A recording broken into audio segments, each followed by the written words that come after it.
నమస్తే, welcome to వార్తలు వాస్తవాలు. నేను సురేష్ కట్ట. రైట్, ఈరోజు వచ్చినటువంటి ప్రధాన పత్రికలోని వార్తలు మనం చూసుకున్నట్లయితే ముందుగా నమస్తే తెలంగాణలో వచ్చినటువంటి వార్తలు మనం గమనించినట్లయితే ప్రధానంగా ఇక్కడ బ్యానర్ ఐటమ్ చూడొచ్చు. కాంగ్రెస్లో కుంపటి, అలాగే ఫామ్ హౌస్లో భేటీ జరుగుతుందంటూ కూడా క్లియర్ కట్గా ఇక్కడ వార్త చూడొచ్చు. మనం ఏదైతే కాంగ్రెస్లో కుంపటి, ఫామ్ హౌస్లో భేటీ జరుగుతోంది అంటూ కూడా ఇక్కడ వార్త చూస్తున్నాం. అసలే అసమ్మతి, ఆపై ఆగస్టు అంటూ కూడా ఇది ఒక సెంటిమెంట్ అన్నమాట. ఆగస్టు అంటే కాంగ్రెస్లో, దానికి సంబంధించి ఇక్కడ క్లియర్ కట్గా మనం చూడొచ్చు. మొయినాబాద్లో అధికార పార్టీ నేతల రహస్య సమావేశం జరుగుతుందంటూ కూడా ఇక్కడ వార్త చూస్తున్నాం. ఇద్దరు మంత్రులు, 15 నుంచి 18 మంది ఎమ్మెల్యేలు హాజరయ్యారంటూ కూడా ఇక్కడ మనం వార్త చూస్తున్నాం.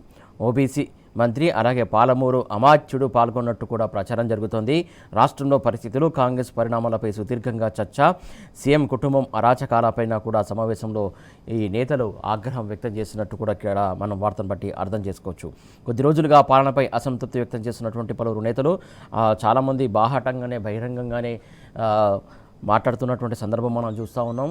కాంగ్రెస్ పార్టీలో ఎమ్మెల్యేలు కావచ్చు, లేకుంటే మంత్రులు కావచ్చు, మంత్రుల పిల్లలు కావచ్చు, వాళ్ళు ఎట్లా మాట్లాడుతున్నారో కాంగ్రెస్ సంబంధించి, లేకుంటే ముఖ్యమంత్రికి సంబంధించి మనం క్లియర్ కట్గా మనం చూస్తూనే ఉన్నాం. రోజు సీఎం రేవంత్ రెడ్డి రాష్ట్రంలో లేని సమయంలోనే కీలక పరిణామం చోటు చేసుకునే అవకాశం ఉంది.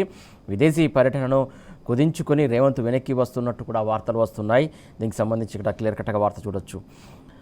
సీఎం రేవంత్ ఏకపక్ష తీరుపై, ఆయన సోదరుల అరాచకాలపై రగిలిపోతున్న అసలు కాంగ్రెస్ నేతలు ఒక్కటవుతున్నట్టే కనిపిస్తున్నది. పచ్చ కాంగ్రెస్ ఆధిపత్యంతో పాటు సీఎం కుటుంబ పాలన కొంత అసంతృప్తికి ఆజ్యం పోస్తుందనేది ప్రచారం జరుగుతున్నట్టు ఇక్కడ మనం వార్త చూడొచ్చు. సీఎం విదేశీ పర్యటనలో ఉన్న వేళ మొయినాబాద్లో 15 నుంచి 18 మంది ఎమ్మెల్యేలు, కాంగ్రెస్ ఎమ్మెల్యేలు, నేతలు సమావేశమయ్యారన్న వార్త సంచలనంగా మారింది. వారిలో 2 కేబినెట్ మంత్రులు కూడా ఉన్నారట. ఆ భేటీకి మరికొందరి ఆశీస్సులు కూడా ఉన్నాయట. రాష్ట్రంలో ఇప్పుడు ఇదే హాట్ టాపిక్గా జరుగుతోంది. అన్నిటికీ మించి ఇది రాజకీయాల్లో సంక్షోభాలకు అనువైన ఆగస్టు నెల అంటే గతంలో కూడా ఆగస్టు అనేది ఒక సంక్షోభంగా కాంగ్రెస్ పార్టీ అనుకుంటూ ఉంటుంది.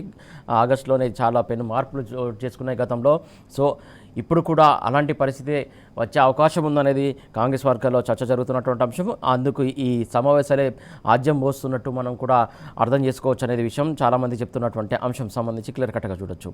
ఇక మరొక వార్త చూసుకున్నట్లయితే రాజ్యాంగాన్ని వక్రీకరిస్తారంటూ కూడా మరొక వార్త చూడొచ్చు. ఏదైతే పథకాల అమలుపై స్టే ఎత్తివేతకు హైకోర్టు నిరాకరణ, ఆర్టికల్ 162కు నచ్చినటువంటి భాష్యం చెప్తారా అంటూ కూడా హైకోర్టు మాట్లాడినటువంటి సందర్భం. ప్రభుత్వంపై నిప్పులు చెరిగిన హైకోర్టు, చట్టబద్ధ చెల్లింపులు చేయలేని సర్కారు, అలాగే రైతుకు పరిహారం ఇవ్వడంలోనూ కూడా ఆలస్యం జరుగుతుందంటూ కూడా హైకోర్టు ఆగ్రహం వ్యక్తం చేసింది. దానికి సంబంధించి ఇక్కడ క్లియర్ కట్గా మనం వార్త చూడొచ్చు.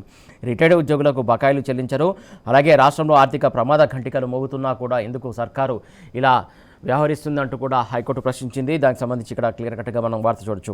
కళ్యాణ లక్ష్మి అలాగే షాదీ ముబారక్ పైన కూడా విచారణ సందర్భంగా ధర్మాసనం ఈ కీలకమైనటువంటి వ్యాఖ్యలు చేసింది. దాదాపు ఏదైతే ఇష్టానుసారంగా పథకాలు పెట్టారు, కాకపోతే మీరు ఎందుకు దాన్ని కొనసాగించలేకపోతున్నారు, దానికి సంబంధించి ఫండ్స్ ఎందుకు రిలీజ్ చేయలేకపోతున్నారు కూడా కోర్టు సీరియస్ అవుతున్నటువంటి అంశం సంబంధించి ఇక్కడ క్లియర్ కట్గా మనం వార్త చూడొచ్చు. అలాగే మరొక వార్త చూసుకున్నట్లయితే రుణమాఫీ దోఖా పైన కూడా కోర్టెక్కిన రైతులంటూ కూడా మరొక వార్త చూడొచ్చు.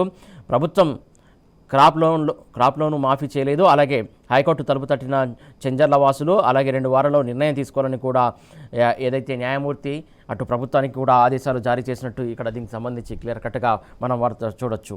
ఏదైతే రైతులకు ఇస్తున్నటువంటి 2 లక్షల వరకు రుణమాఫీకి సంబంధించి కోర్టును ఆశ్రయించారు రైతులు. రుణమాఫీ రాలేదంటూ కూడా వాళ్ళు కోర్టు మెట్లెక్కి కోర్టును ఆశ్రయించారు. ఈ నేపథ్యంలో కోర్టు కూడా ప్రభుత్వానికి ఆదేశాలు జారీ చేసినట్టు తెలిసింది. ఆ సమస్య పరిష్కరించాలని చెప్పేసి కూడా సీరియస్ అయినట్టు కూడా తెలుస్తుంది. ఇక మరొక వార్త చూసుకున్నట్లయితే ఆ అధికారం సీఎంకు లేదు, టికెట్లు రేవంత్ ప్రకటించిన చెల్లవు, అభ్యర్థుల ఎంపికలో అధిష్టానమే ఫైనల్. సుష్మిత విషయంలో సురేఖకు షోకాజ్ నోటీసులు ఇచ్చింది పీసీసీ చీఫ్ మహేష్ కుమార్ గౌడ్. కాకపోతే దానికి సంబంధించి ఎట్టి పరిస్థితుల్లో కూడా అసలు టికెట్ల సంబంధించి హైకమాండ్ ఇస్తుంది తప్ప ఈయన ఇచ్చేది కాదని చెప్పేసి నిన్న సుష్మిత మాట్లాడినటువంటి సందర్భం కూడా, వేరే వాళ్ళకి ఇంటర్వ్యూ ఇచ్చినటువంటి సందర్భంలో కూడా మనం చూడొచ్చు క్లియర్గా. ఇక్కడ మరొక వార్త చూసుకున్నట్లయితే గర్జించిన విద్యార్థి లోకం అంటూ కూడా మరొక వార్త చూడొచ్చు. మాసప్ ట్యాంక్ వద్ద ఆందోళనకు దిగిన పాలిటెక్నిక్ విద్యార్థులు అంటూ కూడా ఇక్కడ క్లియర్ కట్గా ఫోటో వార్త చూడొచ్చు మనం. క్లియర్ కట్గా పెద్ద ఎత్తున పాలిటెక్నిక్ విద్యార్థులు పెద్ద ఎత్తున రాష్ట్ర వ్యాప్తంగా కూడా ఆందోళనకు దిగారు. దానికి సంబంధించి ఇక్కడ వార్త చూస్తున్నాం మనం. పాలిటెక్నిక్ విలీన ఉత్తర్వులపైన ఆగ్రహం వ్యక్తం చేశారు, అలాగే ఆందోళన కొనసాగుతున్నటువంటి అంశం సంబంధించి ఇక్కడ వార్త చూడొచ్చు. రాష్ట్ర రాష్ట్ర వ్యాప్తంగా కూడా పెద్ద ఎత్తున విద్యార్థులు రోడ్డెక్కారు. విద్యార్థి నేతల అరెస్టు అలాగే పోలీస్ స్టేషన్లో కూడా తరలింపు జరిగింది. జీవో ముఖ్యంగా ఏదైతే జీవో 97ను తక్షణమే రద్దు చేయాలని చెప్పేసి వాళ్ళు డిమాండ్ చేస్తున్నటువంటి అంశం. స్కిల్ వర్సిటీలో విలీనం ఒప్పుకోం అంటూ కూడా ఏదైతే విద్యార్థికి సంబంధించి జేఏసీ కూడా ఏర్పాటైందో ఆ జేఏసీకి సంబంధించి కూడా సీరియస్ అయినటువంటి సందర్భం మనం చూడొచ్చు. ఏదైతే ఈ అంశం సంబంధించి కేటీఆర్ అలాగే బీఆర్ఎస్ ప్రధాన కార్యదర్శి ఆర్ఎస్పీ కూడా స్పందించారు. జీవో 97ను రద్దు చేయాల్సిందంటూ కూడా విద్యార్థుల ఆందోళనకు సంపూర్ణ మద్దతు తెలిపారు బీఆర్ఎస్ వర్కింగ్ ప్రెసిడెంట్ కేటీఆర్. అలాగే నిన్న ఆర్ఎస్పీ కూడా ప్రెస్ మీట్ పెట్టి దానికి సంబంధించి కూడా మాట్లాడినటువంటి సందర్భం సంబంధించి చూడొచ్చు. ఫోర్త్ సిటీ భూమి విలువ పెంపునకే డ్రామా జరుగుతుందంటూ కూడా ఆర్ఎస్పీ చెప్పినటువంటి అంశం సంబంధించి ఇక్కడ క్లియర్ కట్గా మనం వార్త చూడొచ్చు. ఇక మరొక వార్త చూసుకున్నట్లయితే ప్రధానంగా 22A హడల్ అలాగే రియల్ ఢమాల్ అంటూ కూడా ఇక్కడ వార్త చూడొచ్చు. మనం నగరంలో భారీగా పడిపోయిన రిజిస్ట్రేషన్ల ఆదాయం ఈ నెల తొలి వారం ఆదాయం 216 కోట్లు అంటూ కూడా ఇక్కడ వార్త చూడొచ్చు. ప్రస్తుతం 152 కోట్లకు పడిపోయిన వైనం 22,000 డాక్యుమెంట్ల నుంచి 13,000కు తగ్గుదల జరుగుతోంది. అలాగే కొనుగోలుదారులు వెంటాడుతున్న ఏదైతే కొనుగోలుదారులకు ఈ 22 అనేది పెద్ద ఇబ్బందికరంగా మారిందంటూ కూడా ఇక్కడ ఈ వార్తను బట్టి మనం అర్థం చేసుకోవచ్చు.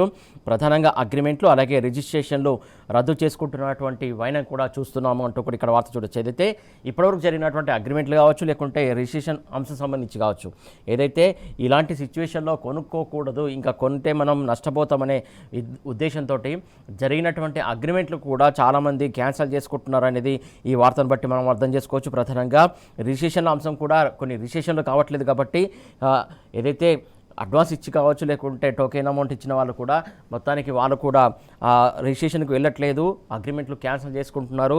ఈ నేపథ్యంలో తర్వాత ఎట్లాంటి పరిణామాలు ఉంటాయో ఏంటో ఎంత నష్టపోవాల్సి వస్తుందని చెప్పేసి ప్రజలు కూడా భయపడుతున్నారు. దానికి సంబంధించి ఇక్కడ క్లియర్ కట్ వార్త చూడొచ్చు. మనం మరొక వార్త చూసుకున్నట్టయితే పొంగులేటిని బర్తరఫ్ చేయండి అంటూ కూడా మరొక వార్త చూడొచ్చు. ఏదైతే మాజీ మంత్రి హరీష్ రావు నిన్న ప్రెస్ మీట్ పెట్టి దానికి సంబంధించి స్పందించారు. సెక్షన్ 22A పేరిట దుర్వినియోగం జరుగుతోంది, ఖచ్చితంగా ఈ 22A చట్టం ఖచ్చితంగా రద్దు చేయాలని చెప్పేసి మాజీ మంత్రి హరీష్ రావు డిమాండ్ చేశారు. దానికి సంబంధించి క్లియర్ కట్గా ఇక్కడ వార్త చూడొచ్చు. అలాగే 30% కమిషన్ల దందాపైన కూడా విచారణ జరిపించాలంటూ కూడా ఆయన డిమాండ్ చేశారు. కాంగ్రెస్ అగ్రనేత రాహుల్కు కూడా బహిరంగ లేఖ రాశారు. ఆ లేఖలో చాలా అంశాలను పొందుపరిచారు, చాలా అంశాలను కూడా చేర్చారు. ఖచ్చితంగా తెలంగాణ రాష్ట్రంలో జరుగుతున్నటువంటి ఈ అరాచకానికి సంబంధించి స్పందించాలి రాహుల్ గాంధీ అంటూ కూడా ఆయన బహిరంగంగా లేఖ రాశారు. ఆ లేఖలో చాలా విషయాలను కూడా ప్రస్తావించారు. హరీష్ రావు దానికి సంబంధించి స్పందించారు అనేది మనం వేచి చూడాలి. రైట్, ఈ అంశాలకు సంబంధించి మనం వార్తలు చూసాం. ఈ అంశాలకు సంబంధించి విశ్లేషిద్దాం.